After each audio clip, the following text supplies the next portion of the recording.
ये खबर KR मंगलम university द्वारा प्रस्तुत की गई है। दोस्तों, देश के करोड़ों किसानों के लिए केंद्र सरकार की तरफ से एक बहुत ही बड़ी खुशखबरी और राहत भरी खबर सामने आई है। अगर आप या आपके परिवार में कोई खेती किसानी से जुड़ा है और पीएम किसान सम्मान निधि योजना का फायदा उठा रहा है, तो ये खबर सीधा आपके काम की है फ्रेंड्स। सरकार ने प्रधानमंत्री किसान सम्मान निधि यानी पीएम किसान योजना को अगले 5 सालों के लिए यानी वित्तीय वर्ष 2026-27 से 2030-31 तक के लिए बढ़ा दिया है। इसका मतलब यह है कि देश के पात्र किसानों को हर साल 6,000 रुपए की वित्तीय सहायता आगे भी लगातार मिलती रहेगी।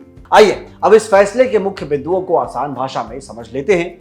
दोस्तों, प्रधानमंत्री नरेंद्र मोदी की अध्यक्षता में हुई केंद्रीय मंत्रिमंडल यानी यूनियन कैबिनेट की बैठक में पीएम किसान योजना को वर्ष 2030-31 तक जारी रखने की आधिकारिक मंजूरी दे दी गई है। सरकार ने इस विस्तारित अवधि के लिए कुल 3.15 लाख करोड़ रुपए का भारी भरकम बजट तय किया है।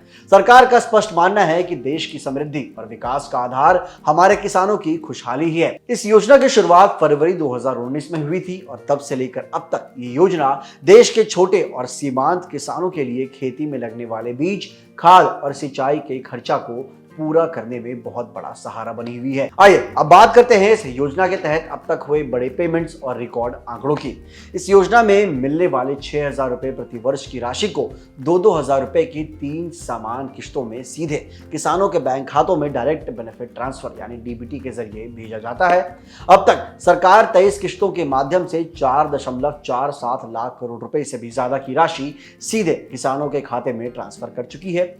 हाल ही में जारी की गई 23वीं किश्त में ही 9.49 करोड़ से अधिक किसानों को फायदा मिला था, जिसमें 18,984 करोड़ रुपए से ज्यादा की राशि बांटी गई थी। खास बात यह है कि इसमें महिला किसानों का योगदान भी बहुत बड़ा है। योजना के तहत अब तक महिला किसानों को 1.6 लाख करोड़ रुपए से भी ज्यादा मिल चुके हैं और कुल लाभार्थियों में से हर चौथा लाभार्थी एक महिला किसान है। अगर आप चाहते हैं कि आने वाले सालों में भी आपको 6,000 रुपए की सालाना आर्थिक मदद बिना किसी रुकावट के मिलती रहे, तो आपको कुछ जरूरी नियम और शर्तें पूरी करनी होंगी।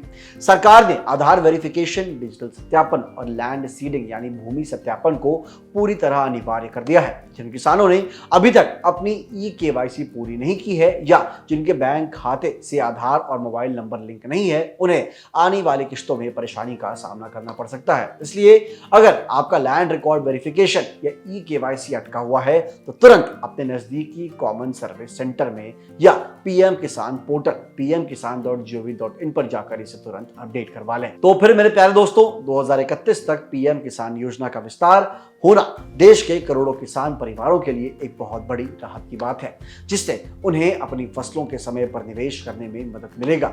आपको सरकार का ये बड़ा फैसला कैसा लगा दोस्तों, और क्या आपके खाते में पीएम किसान की किश्तें समय पर आ रही हैं? अपनी राय हमें नीचे कमेंट बॉक्स में लिखकर जरूर बताइएगा। और अगर आपको ये जानकारी काम की लगी हो और यूजफुल लगी हो तो इसे लाइक करें, इस पर कमेंट करें और सब्सक्राइब करें हमारे चैनल जागरण जोश को। मिलते हैं अगली वीडियो में। जय हिंद।